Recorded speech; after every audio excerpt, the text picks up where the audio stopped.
사무엘상 15장 24절에서 31절까지 말씀, 구약성경 433면 사무엘상 15장 24절에서 31절까지 말씀 제가 봉독해 드립니다.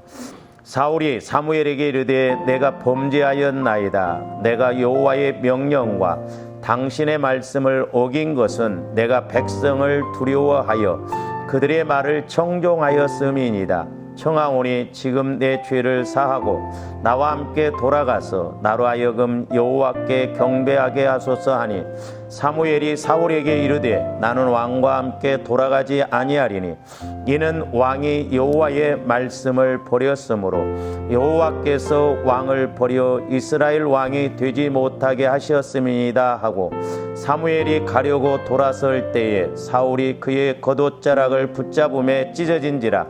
사무엘이 그에게 이르되 여호와께서 오늘 이스라엘 나라를 왕에게서 떼어 왕보다 나은 왕의 이웃에게 주셨나이다. 이스라엘의 지존자는 거짓이나 변개함이 없으시니 그는 사람이 아니심으로 결코 변개하지 않으심이다 하니, 사울이 이르되 내가 범죄하였을지라도 이제 청하옵나니 내 백성의 장로들 앞과 이스라엘 앞에서 나를 높이사 나와 함께 돌아가서 내가 당신의 하나님 여호와께 경배하게 하소서 하더라. 이에 사무엘이 돌이켜 사울을 따라가며 사울이 여호와께 경배하니라. 아멘.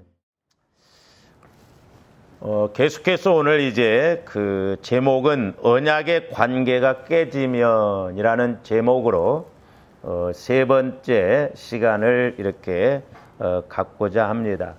우리가 이제 지난 시간에 이제 사울 왕이 이렇게 말씀에 불순종했을 때, 근데 불순종도 이제 온전히 불순종한 건 아니죠. 그럼에도 불구하고 이제 하나님은 결국 사울 왕을 왕권에서 이렇게 물러나게 하고 결국에는 비참한 결론을 맞이한 것을 볼 수가 있는데, 그래서 이제 사무엘 선지자가 뭐라고 그랬습니까? 이제 우리가 이 부분을 우리가 좀 잘 알고 가야 됩니다. 거역하는 것은 점치는 죄와 같다 그랬죠. 그 다음에 완고한 것은 사신 우상에게 절하는 그런 죄와 같다라고 그랬습니다. 이제 우리가 잘 생각하셔야 할 것이 뭐냐면, 우리 마음이 완고하면 분명히 하나님의 말씀에 대해서 거역하는 그런 죄를 범한다는 것을 알아야 됩니다. 그래서 이 완고한다라고 하는 것은 마음 자세입니다. 마음 자세. 참 우리가 신앙생활하면서 이 마음 자세가 중요해요. 어떤 똑같은 상황이 올 때 생각하는 것이 다 다르거든요. 그러니까 우리가 육신적인 그런 마음 자세로 가면 안 됩니다. 그래서 마음 자세가 어떠느냐, 길가밭이냐 돌짝밭이냐 가시밭이냐에 따라서 이제 말씀을 이렇게 거역하게 된다라고 하는 것입니다. 이것은 이제 말씀, 하나님의 말씀에 대해서 이렇게 거역하는 것이 되죠. 그래서 이제 여기서 조언대 하나 알고 가셔야 할 것이 뭐냐면, 지금 사울 왕은 이중적으로 우상을 섬기는 거죠, 지금. 그렇죠? 이게 무섭습니다. 그러니까 지금 사울 왕은 마음이 완고했을 뿐만 아니라 그 완고한 것도 사신 우상에게 절하는 죄와 같다고 그랬는데, 거기에다가 하나님의 말씀을 주셨는데 그 말씀을 온전히 순종하지 못해요. 그랬을 때 점치는 죄와 같다라고 그랬습니다. 그래서 제가 이것을 가지고 기도할 때 참 이게 중요하다라고 하는 것이죠. 그래서 이제 이번 주일날 말씀을 드리겠습니다마는, 그 이스라엘 백성들이 애굽에서 출애굽할 때 하나님께서 사람의 장자와 짐승의 처음 난 것을 죽였는데, 저도 지금까지는 그걸 몰랐었거든요. 근데 우리가 이 부분을 가지고 적용을 하면 틀림없습니다. 그러니까 우리 마음이 어떠한가? 내가 지금 주님 마음으로 이렇게 성화되어져 가고 있는가? 그렇지 않으면 우리가 말씀을 들어도 부분적으로 듣고 부분적으로만 순종한다라고 하는 것입니다. 그래서 조아님들이 요 완고와 거역의 의미가 이중적으로 우상을 섬기는 것이 되고 결국 이중적으로 죄를 범하는 것이 되고 결국 이중적으로 불순종한 것이 된다라고 합니다. 그래서 이것이 무섭다는 걸 우리가 알아야 됩니다. 그래서 이렇게 되면 이제 이렇게 우리 마음이 완고해지고 하나님 말씀에 대해서 이렇게 거역하는 그런 마음밭이 되면 하나님을 두려워하기보다는 마귀 역사에 대해서 더 두려워합니다. 그러니까 조아님들 오늘날 우리가 두려움이라고 하는 것도 그 의미를 좀 잘 알아야 되는데 그러니까 우리가 마음이 완고하고 하나님 말씀을 거역하면 또 그런 상황으로 가면 하나님을 두려워하기보다는 내가 말씀을 불순종했기 때문에 참 두렵다 그래야 되는데 하나님 말씀에 대해서 두렵다라기보다는 마귀가 역사하는 쪽으로 두려움을 더 갖게 됩니다. 그래서 두려움이라고 하는 것은 두 가지예요. 하나는 하나님을 통해서 오는 두려움이 있습니다. 이것은 무서움이 아닙니다. 이건 뭐냐면 하나님의 권위, 권세에 대한 두려움이에요. 그러니까 대통령이 오면 그 대통령이라고 하는 권위가 있기 때문에 그 권위 앞에 사람들이 두려워하고 조심하잖아요. 그러니까 조감들이 하나님을 만나면, 그러니까 내 마음이 주님 마음이 되어지면 하나님의 말씀에 대해서도 그 권위에 대해서, 그 말씀의 권위에 대해서 절대 순종, 절대 복종이 나와야 되거든요. 근데 우리가 하나님을 하나님으로 인식하지 못하니까 말씀이 주어져도 지금 사울왕이 그렇잖아요. 지금 자기가 어떻게 될 줄도 모르고 하나님을 내가 잘못했으니까 그냥 용서해주고 경배하게 해달라고 하고 장로들 앞에 나를 좀 높이라고 하고 전혀 지금 하나님을 인식하지 못하는 그런 마음 자세로 가잖아요. 오늘날 우리가 신앙생활 하면서도 마찬가지. 지금 사울왕이 불순종한 것에 대해서 사무엘 선지자는 저녁내 근심하며 슬퍼하며 기도했다고 그랬는데 사울왕은 자기 기념비나 세우고 인간적으로 육신적으로 그렇게 가는 걸 볼 수. 때문에 이렇게 영적인 것은 180도 달라요. 자, 우리 고린도후서 7장 1절 한번 봅니다.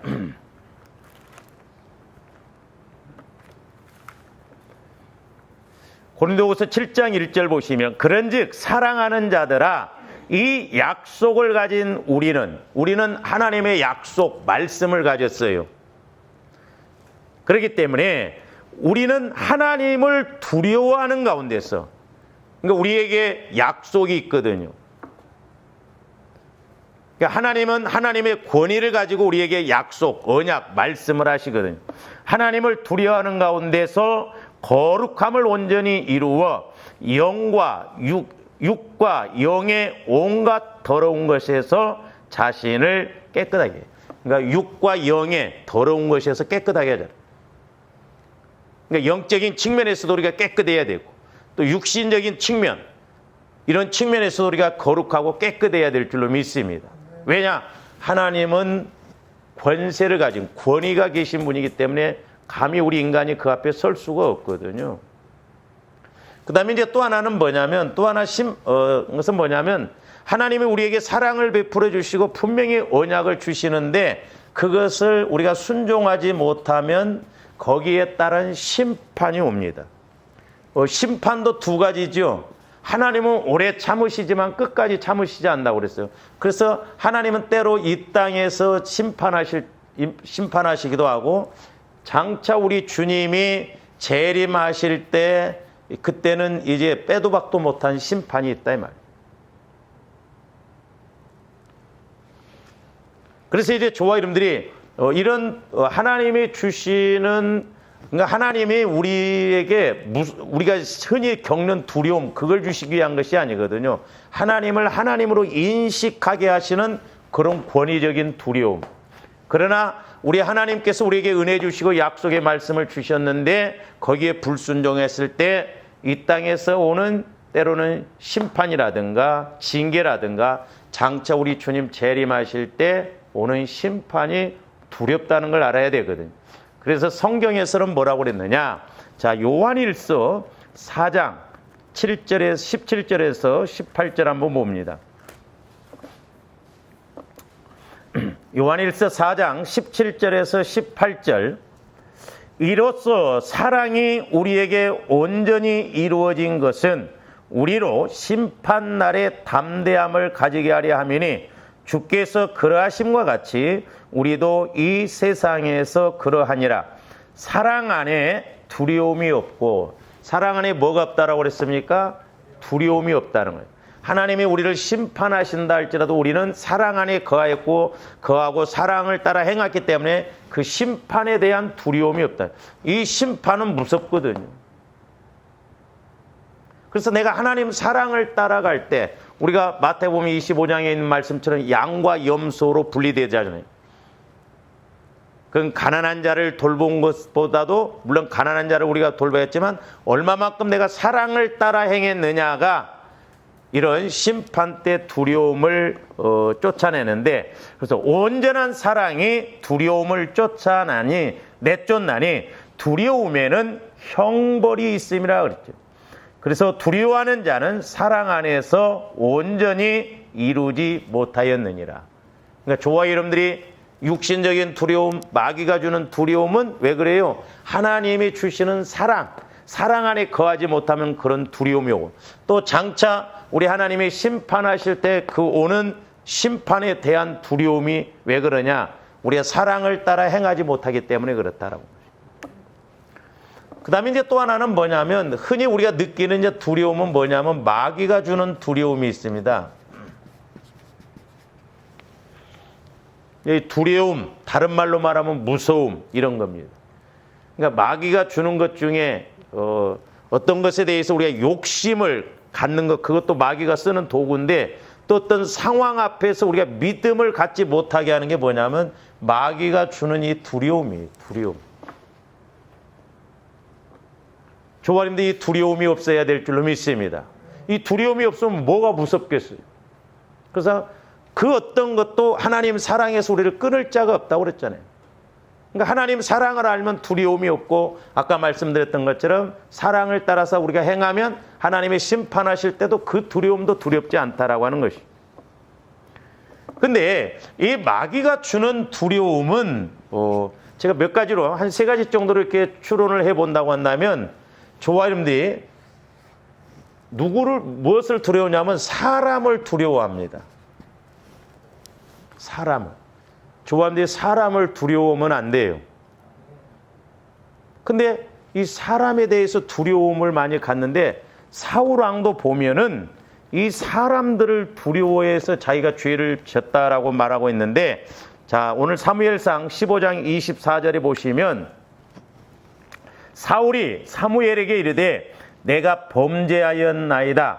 내가 여호와의 명령과 당신의 말씀을 어긴 것은 내가 백성을 뭐하여? 두려워하여. 그랬어요. 백성을, 사람을 두려워하여. 그러니까 저와 여러분들이 그리스도의 마음, 그리스도의 사랑 안에 들어가지 아니하면 안 그럴 것 같은데 우리는 사람을 두려워합니다. 그래서 사람을 두려워하면 말씀을 무시해. 이따가 우선 말씀드리기로 하고요. 마귀가 주는 것은 이렇게 사람을 두려워하게 한다라고 하는 것을 우리가 알아야 됩니다. 그래서 잠언 29장 25절 보세요. 잠언 29장 25절에 보시면 사울 왕이 이 케이스예요. 사람을 두려워하면 올무에 걸리게 되거니와 여호와를 의지하는 자는 안전하리라 그랬어요. 그러니까 사울 왕이 사람들을, 백성들을 두려워해서 그 짐승들을 다 죽이라고 해도 죽이지 않고 일부 살려갖고 갖고 왔잖아요. 그 백성들을 두려워했다는 거예요. 결국 그 사람을 두려워하다 보니까 올무에 걸려들게 돼서 왕권도 빼앗기고 나중에는 세 자녀와 처참하게 죽습니다. 그러니까 조원들이 두려움을 가지면 마귀에게 결국 걸려들어요. 근데 사람에게 이렇게 두려움을 갖게 한다라고 하는 것입니다. 그 다음에 이제 두 번째로는 어떤 것에 두려움을 갖게 하냐면 육신적인 것에 두려움을 갖게 합니다. 창세기 잘 아시는 대로 3장 10절 보세요. 이 부분은 나중에 뒤에 가서 제가 한번 설교를 더 하기로 하고요. 그럼 말씀만 좀 이렇게 보시면 이르되 내가 동산에서 하나님의 소리를 듣고도 벗었으므로 두려워하여 숨었나이다. 두려워하여. 벗었으므로. 육신적인 것이 벗은 것에 대해서 두려웠다는 거예요. 이게 앞뒤가 안 맞잖아요. 그러니까 오늘날도요, 조합원들이 영적인 거 모르면요, 본인은 똑똑하게 말한 것 같지만, 맞게 말한 것 같지만, 앞뒤가 안 맞습니다. 그러니까 의분이 올라와요. 의분. 그것이. 그러니까 육신적인 것에 대해서. 지금 벗은 것이 두렵다는 거예요. 벗은 것이.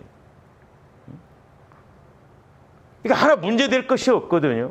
그러니까 이렇게 마귀가 주는 두려움, 육신적으로 가면 두려워하지 않을 것에 대해서 두려워하고 두려워해야 할 것에 대해서 두려워하지 않는 거예요. 우리가 하나님에 대해서는 두려워하고 내가 하나님 말씀에 불순종하고 하나님 말씀에 온전히 순종 못한 것에 대해 두려워해야 되는데 사람들이 그건 우습게 생각합니다. 근데 육신적인 것에 대해서는 두려워해요. 그 다음에 세 번째로는 이제 우리가 환경적인 것. 무엇을 먹을까, 입을까, 마실까 염려하지 말라고 그랬잖아요. 자, 우리 마태복음 14장 30절도 한번 봅니다.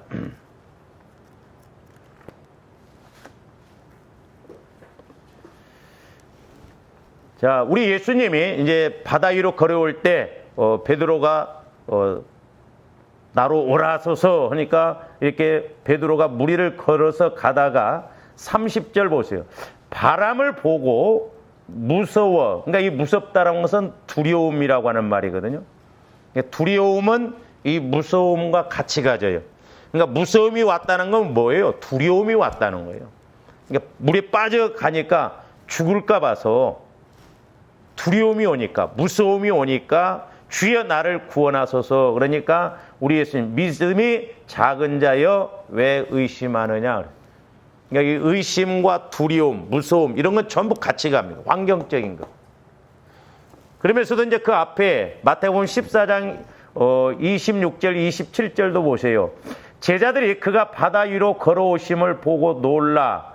자, 제자들이 지금 우리 예수님이 바다 위로 이렇게 걸어오시니까 귀신인 줄 알고, 그러니까 유령이라 하며 무서워하여 소리 지르거늘 예수께서 즉시 이르시되 안심하라 나니 두려워하지 말라. 그래서 두려워하지 말라. 그러니까 조아름들이 두려움이 오면 기도 안 됩니다. 두려움이 오면 응답 못 받아요. 분명히 우리 예수님이 믿음이 작은 자여 왜 의심하느냐 그랬잖아요. 두려워함으로, 무서워함으로. 그래서 조아름들이 마음을 강하게 하고 담대하게 할 필요가 있는데 그건 내가 막 마음을 강하게 먹는다고 해서 강해진 게 아니에요. 담대해진 게 아닙니다. 하나님의 주님 마음이 되어서 말씀이 와지면 담대해져요. 그래서 우리 하나님도 여호수아에게 너는 마음을 강하게 하고 담대히 하라 그랬어요. 그러니까 주님 마음이 되어지고 말씀이 와지면 세상 말로 배짱이 생겨요. 담대함이 와집니다. 이 영적인 힘, 치고 나갈 수 있는 힘이에요. 이 두려움은 환경을 이기고 나갈 힘이 없게 만드는 거예요. 그러니까 마귀는 자꾸 이렇게 사람을 통해서 육신적인 걸 통해서 환경적인 것을 통해서 두려움을 주어서 예수님을 못 믿게 하고 말씀을 못 믿게 하고. 그래서 우리가 계시록 21장에 보면 우리 하나님이 심판하실 때 제일 첫 번째가 뭐냐면 두려워하는 자들과 그랬잖아요. 그러니까 두렵다라는 건 뭐예요? 믿음이 없다라는 것이죠. 우리는 두려워하지 말아야 됩니다. 근데 마귀가 우리 안에서 자꾸 이렇게 두려움을 갖게 하고 그러다 보니까 결국 우울증도 그렇게 오고 불면증도 그렇게 오고 여러 가지 원인들이 이런 두려움에서 오는 거예요. 그러니까 어렸을 때부터 내가 어떤 두려움을 가지면 나이가 들어도 그 어떤 상황이 오면 더 두려워합니다. 그러니까 우리가 그런 저기 내재적인 우리 안에 깊이 뿌리 박힌 무의식 속에서 형성되어져서 우리 마음을 자꾸 두렵게 하고 믿음을 못 갖게 하는 이런 마음들을 우리가 처리하고 나가는 저와 여러분들이 돼야 될 줄로 믿습니다. 그래서 이제 이사야서 43장 1절 2절에도 보면 우리 하나님께서 뭐라고 말씀하십니까? 야곱아 너를 창조하신 여호와께서 지금 말씀하시느니라. 이스라엘아 너를 지으신 이가 말씀하시느니라. 너는 두려워하지 말라 그랬어요. 두려워하지 말라는 거예요. 우리 안에 예수님이 거하시기 때문에 두려워할 필요가 없습니다. 우리 예수님도 너희가 잡혀가거나 고난을 당할 때 무슨 말을 할까 두려워하지 말라고 그랬잖아요. 내가 친히 이를 말을 주신다라고 그랬어요. 그러면서 내가 너를 구속하였고 내가 너를 지명하여 불렀나니 너는 내 것이라. 2절 보세요. 내가 물가운데로 지날 때에 내가 너와 함께 할 것이다. 우리 이스라엘 백성들이 홍해바다를 건널 때 함께 하셨잖아요. 강을 건널 때에 물이 너를 침몰하지 못할 것이며 요단강이 갈라졌잖아요. 네가 불 가운데로 지날 때에 타지도 아니할 것이요 불꽃이 너를 사르지도 못하리니. 다니엘과 세 친구가 불 속에 들어가도 살아났잖아요. 그러니까 하나님이 함께 하시면 아무리 죽음이 우리 앞에 온다 할지라도 하나님이 능히 이기게 해주실 줄로 믿습니다. 그래서 조화님들이 두려움, 이것 우리가 늘 기도해야 됩니다. 누구나 두려움이 있거든요.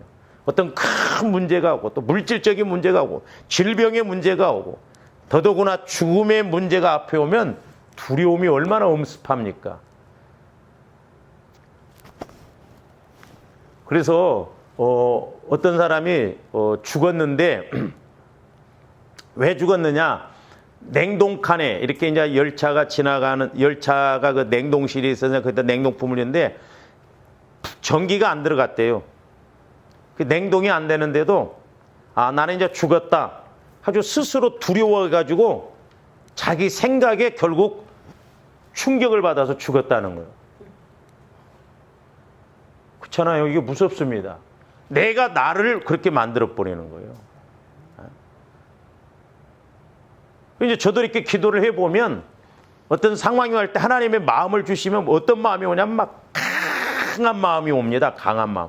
확신 있는 마음. 뜨거운 마음. 그래서 저와 여러분들이 확신 있게 남자답게 성경에서 강건하라는 고 것은 믿음을 가지고 강하고 담대하라는 거예요. 할렐루야. 이와 같은 은혜가 있기를 주님의 이름으로 축원을 드립니다. 그러면 이제 보세요.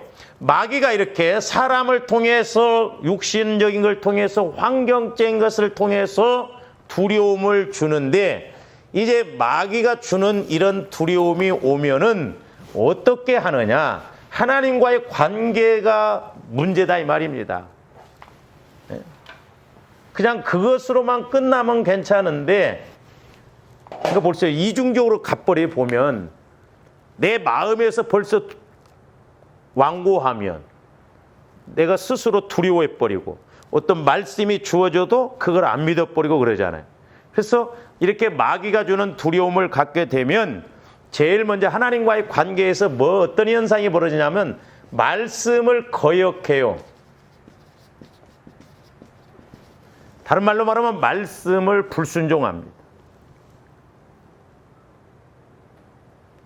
그러니까 아까 우리가 창세기 3장 10절에서 봤잖아요. 내가 벗었으므로 두려워하여 하나님이 오셨어요. 근데 숨었다는 거예요. 그러니까 그건 뭐예요? 하나님을 고역하는 거예요. 하나님을 안 찾는 거예요. 회개를 안 하는 거예요.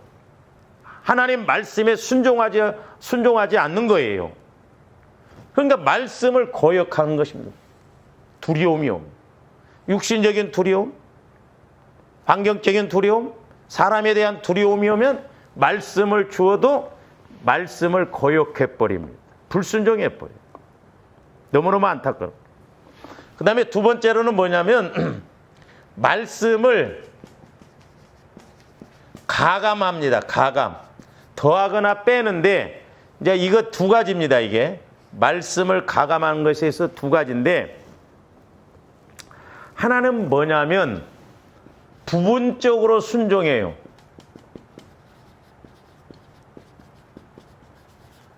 부분적으로 순종.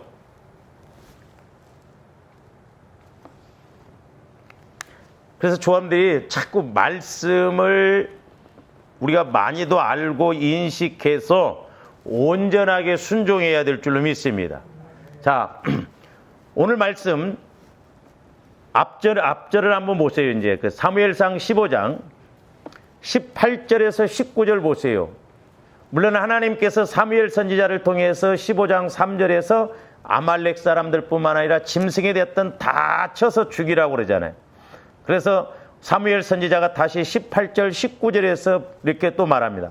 또 여호와께서 왕을 길로 보내시며 이르시기를 가서 죄인 아말렉 사람을 진멸하되 다 없어지기까지 치라 하셨거늘 어찌하여 왕이 여호와의 목소리를 청종하지 아니하고 탈취하기에만 급하여 여호와께서 악하게 여기시는 일을 행하였나이까. 그러니까 하나님의 말씀은 다 멸절시키라고 그랬는데 멸절시키기보다는 다른 데가 마음이 있었다 이 말이죠. 그러니까 조합니 말씀에 순종한다고 하면서 신앙생활 한다고 하면서 마음이 다른 데가 있으면 안 돼요.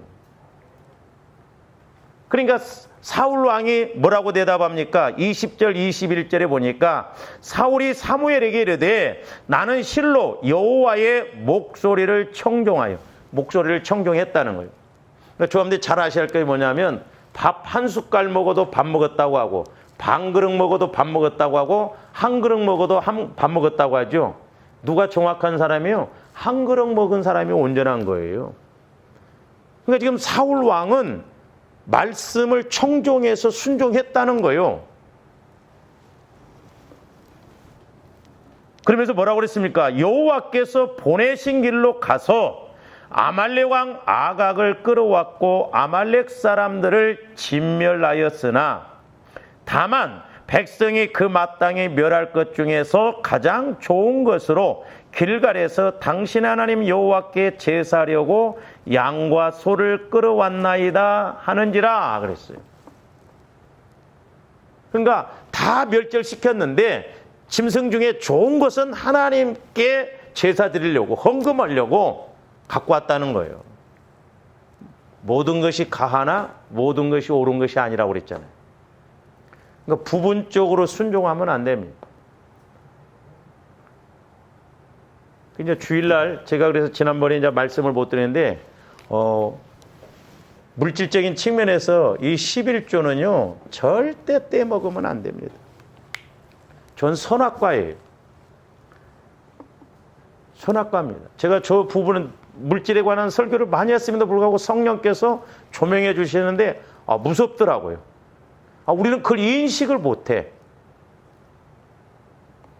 저 부분은 이제 주일날 좀 말씀을 드려요. 부분적으로 순종하면 안 돼요. 하나님의 말씀에서 뭐라고 말씀이냐? 그러면 그대로 정확하게 우리가 해야 됩니다.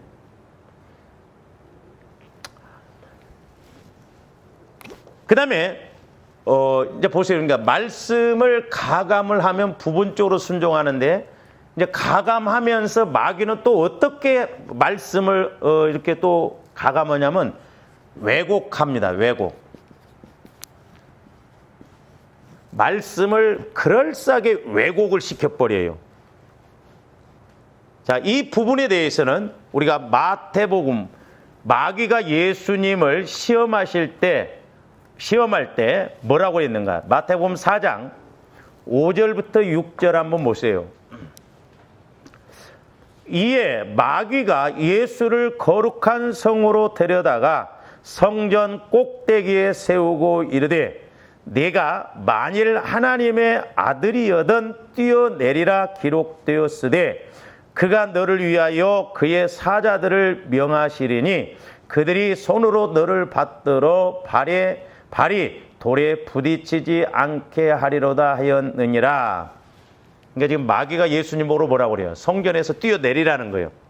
그러면 천사들이 너를 받들어서 발에 돌에 부딪히지 않게 한다는 거예요.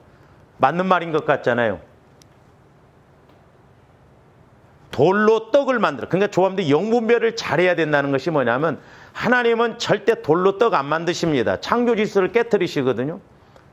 그리고 예를 들어서 지금 예수님을 성경 꼭대기에서 뛰어내리면 죽지. 근데 너는 하나님의 아들이니까 뛰어내리면 받을 것이다. 그러면서 마귀가 지금 말씀을 인용하잖아요.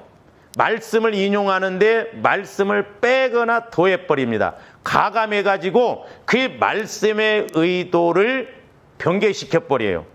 자, 우리가 시편, 마태복음 4장 그 6절 말씀을 시편 91편 11절, 12절 말씀하고 한번 비교를 해보세요.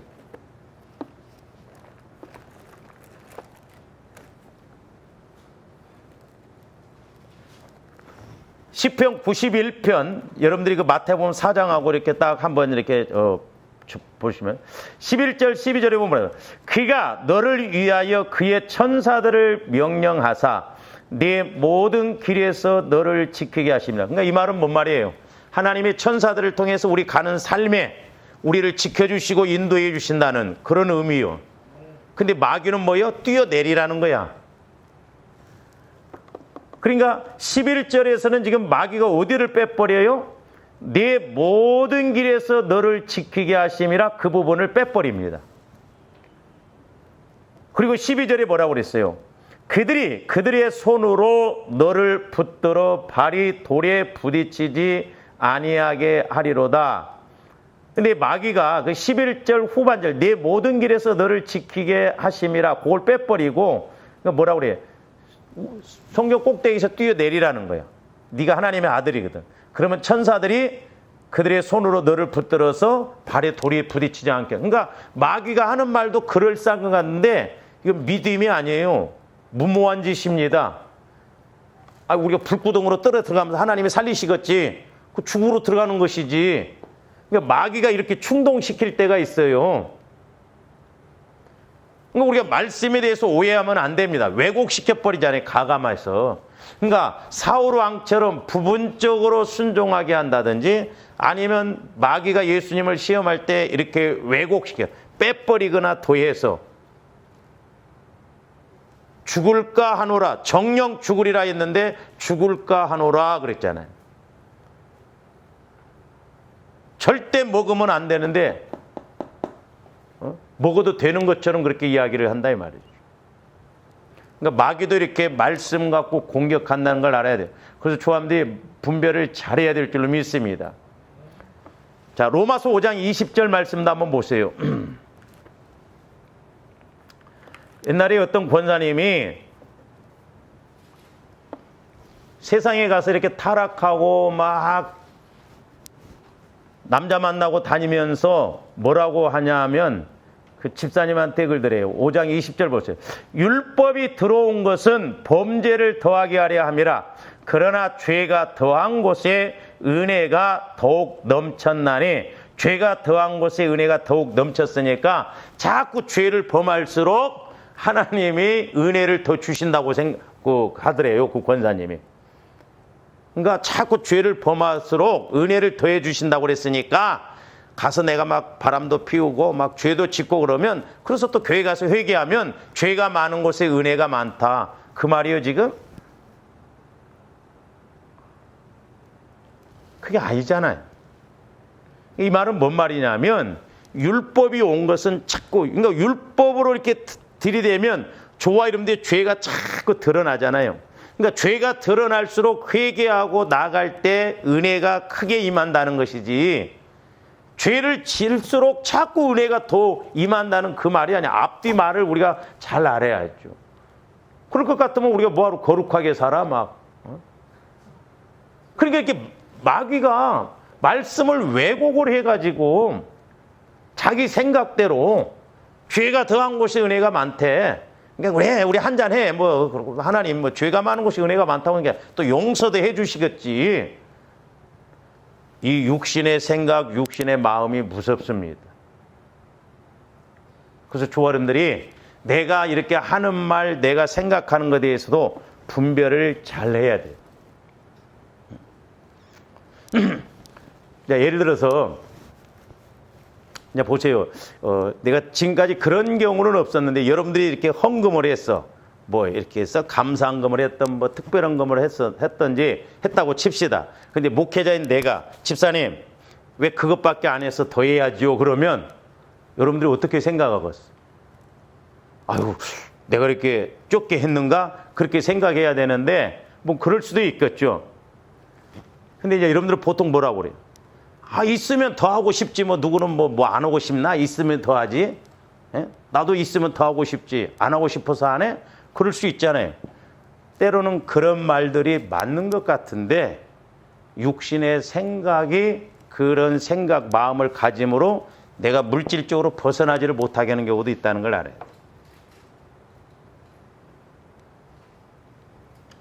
그러니까 저와 여러분들이 이렇게 이중적으로 완고하고 거역하는 것이 무섭다는 걸 알아야 돼요. 마귀가 이렇게 말씀을 거역하게 만들어버리고 말씀을 가감해서 불순종하게 하고 하나님이 우리에게 주시고자 하는 복을 못 받게 한다 이 말입니다. 그래서 이제 지난번에도 말씀을 드렸습니다마는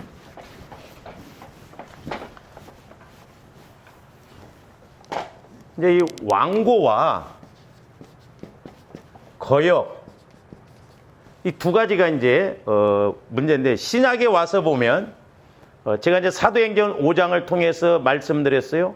사단이 가득하여 이 말씀이 이것하고 연결이 되어 있다는 걸 알아야 돼. 자, 우리 사도행전 5장으로 가서 한번 봅니다. 우리가 조금 오해하는 부분이 있는데 우리가 이 말씀을 좀 잘 생각해야 될 것이 뭐냐면 자, 5장 1절부터 한번 보세요. 아나니아라는 사람이 그의 아내 삽비라와 더불어 소유를 팔아 그 값에서 얼마를 감추매 그 아내도 알더라. 얼마만 가져다가 사도들의 발 앞에 두니 베드로가 이르되 아나니아야 어찌하여 사탄이 내 마음에 가득하여 네가 성령을 속이고 땅값 얼마를 감추었느냐 그랬죠? 거기 3절 보시면 사탄이 내 마음에 가득하여 네가 성령을 속이고 땅값 얼마를 감추었느냐. 그러면 어떤 때 이렇게 사탄이 우리 마음에 가득하다고 하는가? 그러니까 저는 이 사울 왕이 말씀에 순종한다고 했지만 그 마음이 완고하고 거역했던 것하고 이 아나니와 삽비라가 사탄이 마음에 가득했던 것하고 이게 연결이 된다고 보거든요. 물론 보시면 자 보세요. 그걸 좀 사탄이 가득한 것에 대해서 말씀을 드리기 전에 우리가 그 4장 36절 37절 한번 보세요. 구브르에서 난 레이족 사람이 있으니 이름은 요셉이라 사도들이 일컬어 바나바라 번역하면 이로의 아들이라 하니 그가 밭이 있음에 팔아 그 값을 가지고 사도들의 발 앞에 두니라 그랬어요. 그러니까 이때는 이제 주로 뭐 농사 짓고 목축업 그러니까 이 바나바라고 하는 사람이 밭이 있었는데 아마 감동을 받아가지고 내가 이 밭을 팔아서 하나님 앞에 드리겠습니다 그랬던 것 같아요. 뭐 이제 도시에 사는 오늘날 저와 여러분들은 밥 팔 일은 없잖아요. 근데 이제 우리는 때로 감동을 받은 것에 대해서 막 은혜 받을 때는 감동받아갖고 해야지 했는데 집에 가서 곰곰 생각하니까 가감먹일 수도 있죠. 그러니까 지금 바나바라고 하는 사람은 믿음을 통해서 이렇게 밭을 팔았어요. 그 밭을 팔았는데 그 값 그대로 사도들의 발 앞에 갖다 뒀다라고 그랬거든요.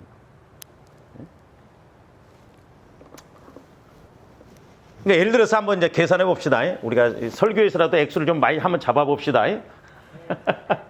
자, 바나바가 이래서 밭을 팔았네. 밭을 팔았으면 뭐 자세한 건 안 나오는데 자, 5천만 원 밭값이 5천만 원이 됐다고 합시다. 근데 바나바는 이 5천만 원이 나와서 예를 들어서 이 5천만 원을 사도들의 발 앞에 가서 그러니까 하나님 앞에 다 드렸다 이 말입니다. 근데 이제 아나니와 삽비라도 보니까 막 바나바는 밥 팔아서 5천만 원 했대. 그러니까 아나니와 삽비라도 믿음이 있어서 한 게 아니에요. 보니까 체면상, 자존심상, 또 시기, 질투. 바나바 집사만 그렇게 하냐? 우리도 하지 뭐. 우리도 밥 팔자. 하고 뭐 밭이 됐든 지금 정확한 건 안 나왔지만 어떤 소유를 팔았어요. 그 소유를 팔았는데 의외로 땅값이 많이 나왔던 것 같아. 그러니까 예를 들어서 이제 1억이 나왔다고 합시다. 1억. 팔고 보니까 생각보다 밭값이 밭을 드리기로 했으면 팔았으면 1억 되면 1억을 다 드려야 되는데 드린다고 할 때하고 또 팔고 보니까 드리려니까 마음이 좀 그렇네.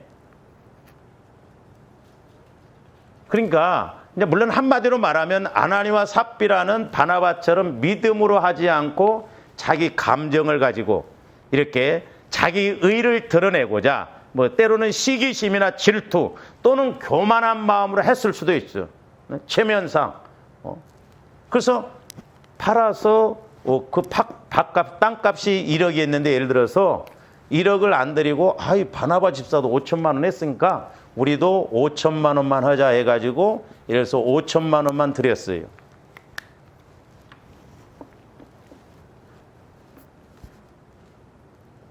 그러면 왜 사탄이 가득하다라고 했는가? 제가 기도하면서 이렇게 이제 깨닫게 되는 거 한 세 가지로 이렇게 추론을 해볼 수 있는데, 근데 왜 사탄이 가득하다라고 하는가? 첫째는 삼위일체 하나님, 성부, 성자, 성령 하나님을 온전히 속입니다. 속을 하나님이 아니세요. 그래서 3절 보시면 성령을 속이고 그랬죠. 그 다음에 4절 후반절에 보면 뭐라고 써요? 사람에게 거짓말한 것이 아니요 누구에게로다? 하나님께로다 그랬어요. 성부 하나님, 성령 하나님. 그 다음에 9절 보세요. 베드로가 이르되 너희가 어찌 함께 꾀하여 주의 영을 시험하려 하느냐. 주의 영, 성령. 그러니까 아나니와 삽비라는 믿음으로 하지 않고 인간적으로 뭐 시기심이 됐든 질투심이 됐든 뭐 교만한 마음으로 했던 어쨌든 그렇게 한다고 했는데 결국 성부, 성자, 성령 하나님을 완전히 속였어요. 거짓말했어요. 성부, 성자, 성령께 거짓말한 거예요. 거짓말. 그 다음에 두 번째, 같은 맥락이지만 하나님과 그 다음에 베드로와 자기 자신을 속입니다. 자기 자신. 그러니까 하나님도 속이고 베드로도 속이고 아나니와 삽비라 자기 자신들이 헌금하면서 속여요. 이런 데 걸려들면 안 돼요. 그러면 이게 반대는 뭐예요? 이게 반대가 뭐예요? 속이는 건데 하나님을 감동시키고 오늘날로 말하면 베드로 목회자를 감동시키고 내가 감동받아서 하나님 앞에 헌신하거나 어떤 걸 드릴 때 목회자도 감동받고 그러면 하나님도 감동받아요. 그 수넴 여인이 엘리사 선지자가 지나갈 때마다 이렇게 그걸 보고 엘리사 선지자가 와서 쉬었다 가도록 그 방을 하나 만들어서 내놓잖아요. 주의 종을 섬겨서 그런 게 아니라 주의 종을 감동시켰어요. 그러니까 아들이 나고. 그러니까 오늘날도 우리가 이게 반대, 하나님을 감동시키는 게 중요하거든요. 내가 감동받고 주의 종을 감동시키고 하나님을 감동시키면 하나님의 은혜를 주시는데 하나님도 속이고 목회자도 속이고 자기 자신도 속이고 이게 완전히 사탄이 가득한 거예요. 그러니까 성부, 성자, 성령을 속인 것도 사탄이 가득한 것이고 하나님, 주의 종, 내 자신을 속이는 것도 이 사탄이 가득한 것입니다. 완벽하게 속이잖아요. 그 다음에 세 번째로는 이제 요 부분이 좀 이제 조감들이 잘 깨닫고 가야 되는데 지금 아나니와 삽비라는 거짓말 위에다가 기만 행위를 합니다. 기만 행위. 이 기만이 뭐예요? 그럴싸하게 속이는 걸 말한다. 그러니까 남을 그럴싸하게 속여서 넘기는 것이 사전적 의미로 보면 기만하다 그 말이거든요.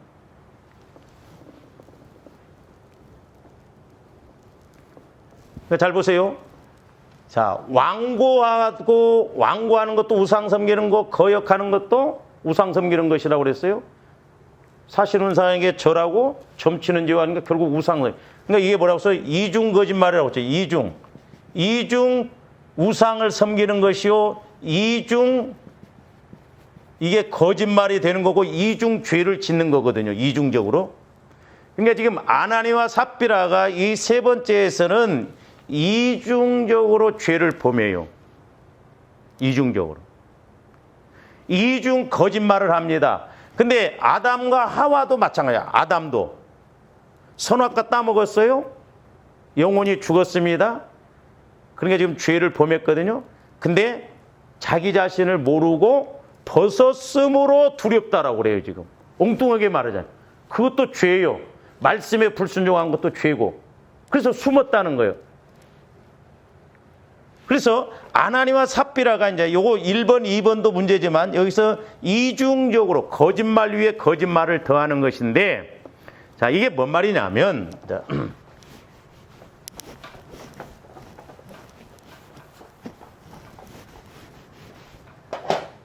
자, 이중 거짓말이 뭐라고 하냐면, 첫 번째 거짓말은 거 뭐냐면, 자, 아나니와 삽비라가 예를 들어서 지금 땅을 팔았어요. 예를 들어서 땅을 팔았는데, 뭐 또는 감동을 받을 수도 있죠. 땅을 팔고 보니까 1억이 됐다고 그랬어요. 그 1억이 됐는데 돈을 줘보니까 돈이 이게 액수가 생각보다 많아. 그러니까 예를 들어서 5천만 원만 5천만 원만 드렸다고 봅시다. 이제 5천만 원. 그러면 이게 지금 정직한 거요, 거짓말한 거요? 거짓말한 거잖아요. 밭 그대로 팔았으면 1억이면 1억을 반아밭처럼 갖다 다 드려야 되는데 지금 1억을 받았음에도 불구하고 5천만 원만 드려도 이건 거짓말한 거예요. 밭을 다 드린다고 했으면 드려야 되는데 그렇잖아요. 이게 첫 번째 거짓말입니다. 두 번째, 요게 우리가 요걸 좀 아시고 가야 되는데, 자, 땅값이 아까 1억이라고 그랬어요. 그러면서 이 아나니와 삽비라가 문제가 뭐냐면 5천만 원 드리면서 아까 하나님 베드로를 속였다고 그랬잖아요. 근데 베드로는 안 물어봤어. 예를 들어서 그 땅 파니까 얼마나 왔어? 그런 거 안 물어봤어. 근데 아나니와 삽비라가 땅 팔아서 1억 받았는데 5천만 원만 드리면서 땅값 예를 들어서 1억을 다 드리는 것처럼 거짓말했다 이 말이에요. 요게 문제예요. 하나님은 5천만 원만 드렸다고 해서 죽인 게 아니고 지금 1억인데 5천만 원 드리면서 다 드린 것처럼 거짓말을 했기 때문에 죽이신 거예요. 이해가 가십니까? 응? 그러니까 일부를 드리면서 다 드린 것처럼 하나님을 베드로를 속였다 이 말입니다. 예? 그러니까 하나님이나 알지 베드로가 예를 들어서 알겠어요? 땅값이 1억이면 물어보든 안 물어보든 1억을 다 드려야 되는데 5천만 원만 드려도 그건 거짓말한 거예요. 감동을 받아서 그렇게 했다면 또 밭을 드린다고 땅을 드린다고 해서는. 근데 5천만 원 드리면서 거기에 1억을 다 드린 것처럼 땅값이 원래 1억인 것, 1억이 5천만 원, 땅값인 게 전부 5천만 원 돼서 5천만 원을 다 드린 것처럼 그렇게 생각을 지금 하니까 문제다 이 말이면 5천만 원을 빼놓고 그러니까 거짓말 위에다가 기만을 하는 거예요. 이게 이중적인 거예요.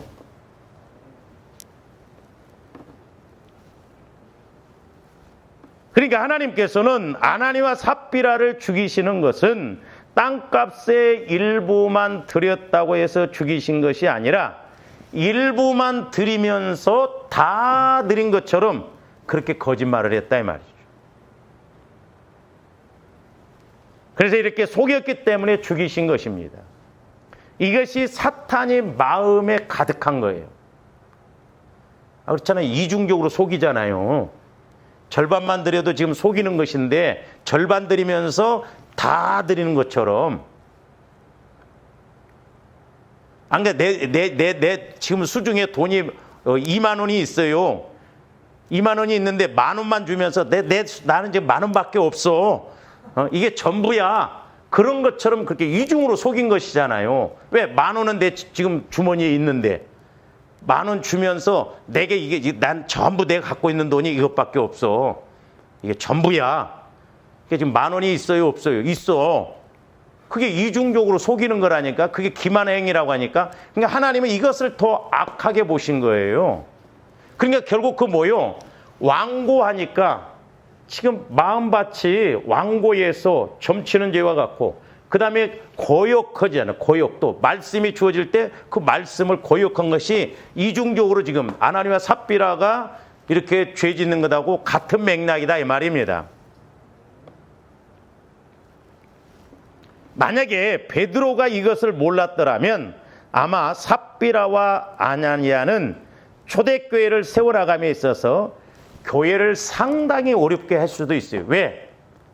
아까 제가 말씀드렸잖아요. 바나바가 뭐 5천만 원 드렸으면 아나니와 삽비라는 1억을 드릴 수도 있죠. 이제 땅값이 더 많아진다고 한다면 2억 받았는데 1억만 드리면 바나바보다 배는 더 드리잖아요.